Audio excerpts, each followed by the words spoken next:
உலகம் முழுவதும் பறந்து விரிந்து வாழ்ந்து கொண்டிருக்கின்ற தமிழ் சொந்தங்களுக்கு இது உங்களுடைய ஜோதிட ஆசான் யூடியூப் சேனல் வழியாக உங்களை வரவேற்பதிலும் சந்திப்பதிலும் மிக்க மகிழ்ச்சி அடைகிறாங்க. இந்த வீடியோ பதிவில் நாம் பார்க்க இருப்பது, அதாவது இந்த வருஷம் முடிய போகுதுங்க, குரோதி ஆண்டு முடிய போகுதுங்க, தமிழ் புத்தாண்டு பிறக்க இருக்குதுங்க. அடுத்த ஆண்டு உங்களை எப்படி வரவேற்கிறது, அடுத்த அந்த வரக்கூடிய தமிழ் புத்தாண்டில் இன்னொரு சில நாட்களே உள்ளது. இப்போ இந்த புத்தாண்டு பிறக்கிறதுக்கு இப்போ குரோதி ஆண்டுங்கிறது முடிவுக்கு வருது. அடுத்த ஆண்டு அப்படின்பது விசுவாச ஆண்டு உங்களுக்கு வர இருக்கிறார். இந்த தமிழ் புத்தாண்டு ராசி பலன்கள் மேஷம் முதல் மீனம் வரை 12 ராசிக்காரர்களுக்கும் அதில் வரக்கூடிய 27 நட்சத்திரக்காரர்களுக்கும் துல்லியமான கணிப்பு இந்த வீடியோ பதில் நம்ம பதிவாகுங்க. நம்முடைய சேனலுக்கு நீங்கள் புதிய நபராக இருந்தால் கீழே தெரிகிற ரெட் கலர் சப்ஸ்கிரைப் பண்ணி கூட பெல் எடுத்துன்னு ஆள் வரும், ஆள் கொடுத்துச்சிங்க. சரிங்களா? எல்லோரும் வீடியோ பார்க்குற நேரம் சப்ஸ்கிரைப் பண்ணி வச்சிங்க. அதாவது இந்த தமிழ் புத்தாண்டுலேருந்து உங்களுக்கு நிறைய டைம் சொல்லியிருப்பேன், உங்களுக்கு இலவசமாக ஜாஸ்தி சொல்லியிருப்பேன். அதுக்கான சூழ்நிலை அமையலைங்க. அதாவது முதலாக 2025 தமிழ் புத்தாண்டில் அந்த வரவேற்கிற கையில் உங்களுக்கு இலவசமாக ஜாதகம் பார்க்க விடுங்க. இப்போ என்ன பண்ணும், உங்கள் கமெண்டில் அதாவது லைக் பண்ணிவிட்டு, பார்க்குற அனைவரும் லைக் பண்ணிவிட்டு, உங்களுடைய பெயரை கமெண்ட் பண்ணிவிட்டு, அப்புறமா உங்களுடைய டேட் ஆஃப் பர்த்து, டைமு, சரி உங்களுடைய கேள்வி என்ன, இதை நீங்கள் மென்ஷன் பண்ணுங்கள்.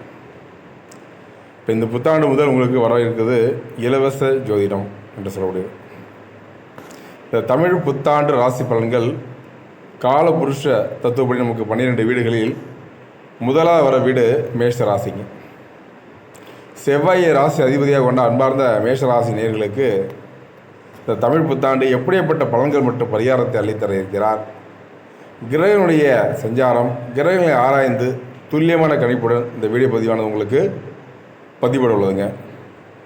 மேஷ ராசிக்கு 7.5 சனியுடைய தொடக்கமும் இருக்குதுங்க. இந்த ஆண்டில் சிக்கலுக்கு மேல் சிக்கல் என வாழ்க்கையில் ஏற்கனவே சிக்கலாக இருக்கக்கூடிய மேஷராசிக்காரர்கள் மீண்டும் இன்னும் அழுத்தம் கொடுக்குமா, அப்படி அந்த அழுத்தத்திலேருந்து எந்த கிரகம் உங்களை விடுபட்டு போகுது அப்படி பார்க்குறோம். எவ்வளோ தான் சிக்கல் இருந்தால் கூட உங்களை ராகு உங்களை விட மாட்டாருங்க, கைவிட மாட்டார். ஆக ரிஷப ராசி அப்படிங்கிறது அடுத்தது. அதுமாரி 12 ராசிக்காரர்களுக்கும் 27 நட்சத்திரக்காரர்களுக்கும் ஒவ்வொரு வீடியோ பதிலும் பார்க்க இருக்கிறோம். இந்த வீடியோ பதிவில் தமிழ் புத்தாண்டு மேஷராசிக்கு எப்படி இருக்க போகுது 2025. உலகத்தில் வாழக்கூடிய அனைத்து தமிழ் சொந்தங்களுக்கும் நம்முடைய யூடியூப் சேனல் வழியாக நம்முடைய சேனலை பார்த்து கொண்டிருக்கிற அனைவருக்கும், சப்ஸ்கிரைப் பண்ண அனைவருக்கும் இனிய தமிழ் புத்தாண்டு நல்வாழ்த்துக்களை தெரிவித்துக் கொண்டு, 2025 ஆண்டு பிறக்க இருக்கின்ற விசுவாச தமிழ் புத்தாண்டு மேஷராசி பலன்கள் மற்றும் பரிகாரங்கள் குறித்து இந்த வீடியோ பதிவில் நாம் பார்க்க இருக்கிறோம். தற்போது நடைமுறையில் இருக்கக்கூடிய ஆண்டு குரோதி வருஷம், அது முடிய போகுதுங்க. அது முடிந்து விசுவாச ஆண்டு உங்களுக்கு தொடங்க இருக்குது. இந்த விசுவாச ஆண்டாவது உங்களுக்கு நல்லதாக இருக்குமா? இப்போ தமிழ் புத்தாண்டு பிறப்பு என்பது நம்முடைய தமிழ் அனைவரும் கொண்டாட வேண்டிய தகுதியில் நம்ம இருக்கோம். புதிதாக பிறக்கும் விசுவாச ஆண்டு ஏப்ரல் மாதம் 14ஆம் தேதி அன்று, சித்திரை 1ஆம் தேதி திங்கட்கிழமை திருநாள் அன்று துலா ராசியிலேயே பிறக்க இருக்குதுங்க. இந்த தமிழ் புத்தாண்டு சந்திர பகவானுக்குரிய திங்கட்கிழமையில் பிறக்கின்ற காரணத்தினால் சந்திர பகவானுடைய ஆதிக்கம் அதிகம் நிறைந்த ஆண்டாக இந்த அமைய இருக்குதுங்க இந்த ஆண்டு உங்களுக்கு. அப்போ விசுவாச ஆண்டுடைய கிரக நிலையை நம்ம ஆராய்ந்து பார்க்கும் பொழுது எப்படி இருக்க போகிறது இந்த பலன்கள் மற்றும் பரிகாரம். மேஷ ராசியிலே சூரிய பகவான் சஞ்சாரம் செய்ய இருக்கிறார். ரிஷப ராசியில் குரு பகவானும், கடக ராசியில் செவ்வாய் பகவானும், கன்னி ராசியில் கேது பகவானும், துலா ராசியில் சந்திர பகவானும், கும்ப ராசியில் சனி பகவானும், மீன ராசியில் ராகு பகவானும், புதன் பகவானும் மற்றும் சுக்கிர பகவானும் அமைந்துள்ளார். இதுதாங்க உடைய கிரகனுடைய ஆராய்ந்து பார்க்கும்பொழுது உங்களுக்கு பலன்கள் பொறுத்தவரை பார்க்கும்போது சந்திர பகவானின் ஆதிக்கம் அதிகரிக்கின்ற காரணத்தினால் இந்த தமிழ் புத்தாண்டு கடினமாக உழைப்பவர்கள், சிறு தொழில் செய்பவர்கள், விவசாய தொழில் மற்றும் கூலி தொழில் செய்பவர் உடலில் உள்ளவர்களுக்கு மிகவும் சாதகமான ஆண்டாக இந்த ஆண்டு உங்களுக்கு தேடி இருக்குதுங்க. இந்த விசுவாச ஆண்டு தொழில் சம்பந்தப்பட்ட அனைத்து விஷயங்களிலும் முன்னேற்றம் இருக்கும். உணவு தொழில் ஈடுபட்டு இருப்பவர்களுக்கு மற்றும் வியாபாரம் செய்யக்கூடியவர்களுக்கு லாபகரமான ஆண்டாக இந்த தமிழ் புத்தாண்டு உங்களுக்கு இருக்குதுங்க. வாழ்க்கையில் முன்னேற்றம் அடைய வேண்டும் என்று நினைக்கக்கூடிய மேஷராசி என்பவர்களுக்கு கடினமாக உழைக்க நிற்பவர்கள் சந்திரபவனுடைய சக்தி வெளிப்படக்கூடிய பௌர்ணமி திருநாளில் கோயிலுக்கு சென்று வழிபட்டால் வேண்டிய வரம் கிடைக்கும் என்பதில் ஐயமில்லை. இந்த மேஷராசியை பொறுத்தவரையில் இப்போ பலன்கள் பார்த்துருக்கிறோம். இந்த தமிழ் புத்தாண்டு திருநாளில் உங்கள் மேஷராசி அதிபதியாக விளங்கக்கூடிய செவ்வாய் பகவான் உங்கள் ராசியில் இருந்து 4ஆம் வீட்டில் அமர்ந்து சஞ்சரிக்கிறார். சதுர் கேந்திர ஸ்தானத்தில் செவ்வாய் பகவான் நீச்சமாக இருக்கின்ற காரணத்தினால புதிதாக வீடு மற்றும் வாகனம் வாங்குவதற்கான வாய்ப்புகளும் கிடைக்க இருக்குதுங்க. இதை பயன்படுத்தி கொள்ளுங்கள். சொந்தமாக மனை மற்றும் புதிய வீடு கட்டி குடிபோவதற்கான வாய்ப்புகளும் கிடைக்கப்பட்டு மன மகிழ்ச்சி அடைய போகிறீங்க.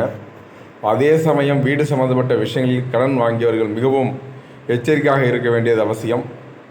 வேலை சம்பந்தப்பட்ட விஷயங்களில் நீங்கள் வெளியூர் பயணம் செல்வதற்கான வாய்ப்புகளும் அதிகமாக இருக்குதுங்க. அந்த வாய்ப்பை பயன்படுத்தி கொள்ளுங்கள்.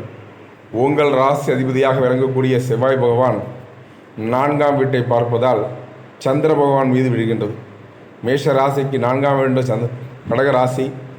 மேலும் 7ஆம் பார்வை 10ஆம் பார்வை இடத்தை 8வது பார்வையாக 11ஆவது இடத்தை பார்க்கின்ற காரணத்தினால உங்களுக்கு என்ன பண்ணுறதுங்க, தொழில் உங்களுக்கு நல்ல முன்னேற்றம் கிடைக்க இருக்குதுங்க. பண வரவு அதிகரிக்க இருக்குதுங்க. கடன் சிக்கலில் இருந்து நீங்கள் விடுதலை கிடைக்குங்க. இந்த காலகட்டம் உங்களுக்கு நல்லா இருக்குங்க. அப்போ கிரகனுடைய பலன்களை பொறுத்தவரையில் 7.5 ஆண்டு என்ன பண்ணும் இந்த வருஷத்தில்? தமிழ் புத்தாண்டு அன்று சனி பகவான், குரு பகவான், ராகு பகவான் மற்றும் கேது பகவான் என முக்கிய கிரகங்களாக கருதப்படும் இந்த 4 கிரகங்களுடைய பயிற்சியாக இருக்கின்ற காரணத்தினால இது மிகவும் முக்கியமான ஆண்டாக உங்களுக்கு அமைய போகுதுங்க. இந்த தமிழ் புத்தாண்டில் சனி பகவான் உங்களுடைய ராசியில் 12வது இடத்திற்கு வருகின்றார். இதனால் உங்களுக்கு 7.5 சனி தொடங்குகின்றது. அதன் காரணமாக வேலை செய்யும் இடத்தில் உங்களுக்கு பணிச்சுமை அதிகரிக்கப்படும் வாய்ப்புகள் இருப்பதாக கூறுகிறது. அப்போ குழந்தைகளுடைய திருமண காரியங்களில் அலைச்சல்கள் ஏற்படுவதற்கான வாய்ப்புகளும் இருக்குதுங்க. வேலை செய்யும் இடத்தில் இடமாற்றம் இருப்பதற்கான வாய்ப்புகளும் அதிகம் இருப்பதாக கூறப்படுகிறது. உங்களுக்கு இடைமாற்றம், வீடு மாற்றம், இடமாற்றம், வேலை மாற்றம் என்று அதிகமாக உங்களுக்கு இந்த காலகட்டம் உங்களுக்கு வந்து கொண்டே தான் இருக்க போகிறதுங்க. பண சிக்கல்கள் ஏற்படும். அப்போ நீங்கள் ஒரு சிக்கல் முடிந்து விட்டால் அடுத்த சிக்கல் உங்களை தேடி வரும் என இந்த வீடியோ பதிலும் சொல்லியிருக்கோம். ரொம்ப கவனமாக இருப்பது நல்லது. அப்படி 7.5 சனி இருக்கிறவங்கள குரு பகவான் என்ன செய்ய போகிறார் இந்த மேஷ ராசியில் புத்தாண்டு பலன்கள். இப்போ குரு பகவான் உங்கள் ராசியில் 3வது இடத்திற்கு வருகின்றார். 3வது இடம் என்பது சகோதரஸ்தானம் என்ற இடம். அதன் காரணமாக நீங்கள் புதிய தொழில் தொடங்குவதற்கான வாய்ப்புகள் இருப்பதாக இருக்குதுங்க. கூட்டு தொழில் முயற்சிகளில் மந்தமான சூழ்நிலை இருக்கும். மாணவர்கள் கல்வியில் வெற்றி பெற்று வெளிநாடு செல்லக்கூடிய வாய்ப்புகள் கிடைக்க இருக்குதுங்க. அப்படி இருக்கையில் ராகு கேது பகவான் உங்களுக்கு இந்த வருஷம் என்ன பண்ண போகிறார்? இந்த ஆண்டு உங்கள் ராசியில் 11ஆம் வீட்டில் ராகு பகவான் சஞ்சரிக்கின்றார். கேது பகவான் உங்கள் ராசியில் 5வது இடத்திற்கு வர இருக்கின்றார். இதனால் உங்களுக்கு வாழ்க்கையில் மகிழ்ச்சி வண்ணம் அதிகரிக்க வண்ணம் இருக்குதுங்க. குரு பகவான் மற்றும் சனி பகவான் உங்களுக்கு பல்வேறு விதமான பாதங்களை கொடுத்தால் கூட ராகுவனுடைய ஆசீர்வாதம் உங்களுக்கு எப்போதும் இருக்கக்கூடியதுங்க. நீங்கள் உங்களுக்கு தெரியாமலே செய்த தர்ம பலன்கள் அனைத்தும் தற்போது உங்களுக்கு உறுதுணையாக வந்து துணை நிற்கப் போகுது இந்த காலகட்டம். இந்த தமிழ் விசுவாச புத்தாண்டில் மற்ற கிரகங்கள் உங்களுக்கு கணக்கீட்டு பலன்களை கொடுத்தாலும் கூட ராகு பகவான் கணக்கில்லாமல் உங்களுக்கு அள்ளி கொடுக்க போகிறார் இந்த காலகட்டம். சனி பகவானால் உங்களுக்கு பல்வேறு விதமான சோதனைகள் ஏற்பட்டாலும் கூட அதனை சாதனையாக நீங்கள் மாற்ற வேண்டும் என்ற பொறுமையாக இருப்பது ரொம்ப ரொம்ப அவசியங்க. ராகுனுடைய ஆசீர்வாதத்தால் உங்களுக்கு கடன் சிக்கலில் இருந்து விடுதலை கிடைக்குதுங்க. பார்த்துருந்துங்க. அப்போ சொத்து சம்பந்தப்பட்ட சிக்கல்கள் அனைத்தும் நீங்கி நிவர்த்தி அடைஞ்சு கேதுபவனுடைய 5ஆம் இடத்திற்கு வருகின்ற காரணத்தினால கடவுளுடைய ஆசீர்வாதம் உங்களுக்கு ரொம்ப ரொம்ப இருக்கக்கூடிய காலகட்டமாக இந்த காலம் இருக்குங்க. குலதெய்வ வழிபாடு செய்வதற்கான வாய்ப்புகள் அமையும். குலதெய்வத்திற்கு ஏதாவது வேண்டப்பட்ட விண்ணம் இருந்தால் அதை செஞ்சு விட்டுருங்க. இப்போ நம்ம பரிகாரங்கள் பார்க்குறோம். பரிகாரம் பார்க்க முடியே மேஷராசியில் முதல் நட்சத்திரம் என்று சொல்லக்கூடியது அஸ்வினி நட்சத்திரக்காரர்களுக்கு இந்த மாதம் இருக்குது. பொதுவாகவே மேஷராசியில் 3 நட்சத்திரமும் 7.5 நாட்களினுடைய பிடிப்பில் நீங்கள் இருக்கீங்க. பண விஷயங்கள் ரொம்ப சற்று அக்கறை தேவை. ரொம்ப நிதானமாக இருப்பது நல்லது. பேச்சில் நிதானம் தேவை. அதாவது கொடுத்த வாக்கை காப்பாற்றக்கூடிய அலைச்சல் தீர்ப்பு உங்களுக்கு முன்னாடி நீங்கள் போராட்டத்திற்கு உங்களுடைய கொடுத்த வாங்க காக்கு நீங்கள் காப்பாற்ற போகிறீங்க. பரிகாரத்தை பொறுத்தவரையில் இம்மாதம் உங்களுக்கு இந்த வருஷத்தில் மேஷராசி, அதில் அஸ்வினி நட்சத்திரம், பரணி நட்சத்திரக்காரர்களுக்கு பதவி உயர்வு, பதவியில் இடமாற்றம் விடமாட்டம், பொன்பொருள் சேர்க்கை, மன வீடு வாங்க சேர்க்கை, இதெல்லாம் ஏற்பட இருக்குதுங்க. மேஷராசி அஸ்வினி போகும்போது அவங்களுக்கு திருமணம் என்ற ஒரு விஷயம் ரொம்ப வெகு நாட்களாக திருமணம் ஆகவில்லை என்று என்கிறவங்க கூட இந்த காலகட்டம் திருமணம் முடிப்பதற்கான ஒரு சூழல் உருவாக இருக்குதுங்க. ஏன்னா இந்த விஸ்வாச வருஷத்தில் உங்களுக்கு கண்டிப்பாக உறுதுணையாக இருந்தவர்களுக்கும் இதனால் வரைக்கும் பிரிந்திருந்த தம்பதிகளும் சரி, காதல்களும் சரி, அதாவது வரங்களும் சரி, எல்லாமே உங்களுக்கு நீங்கள் நினைத்தபடி உங்களுக்கு வரங்கள் வந்து அமைதியில் எந்த வித மாற்றமும் இல்லை. மேஷ ராசியில் கார்த்திகை நட்சத்திரம், கோபதாவை குறைத்து கொண்டு தொழில் நல்ல ஒரு முன்னேற்றத்தை பாரதியை நோக்கி செல்லுங்கள். எல்லா விதத்திலும் உங்களுக்கு நன்மை தரும் அந்த ஆண்டாக தமிழ் புத்தாண்டு உங்களுக்கு இருக்குதுங்க. பரிகாரத்தை பொறுத்தவரையில் மேஷ ராசிக்காரர்கள் மனக்கவலை மற்றும் பணவிரயம் என அனைத்து சிக்கல்களையும் போக்குவதற்கு வாரந்தோறும் சனிக்கிழமை அன்று அன்னதானம் செய்து வழிபட்டால் முன்னேற்றம் கிடைக்க இருக்குதுங்க. அதே சமயம் ஆஞ்சநேயருக்கு வெற்றிலை மாலை மற்றும் வெண்ணெய் சாற்றி வழிபடுவது செய்தால் உங்களுக்கு நன்மை கிடைக்க இருக்குதுங்க.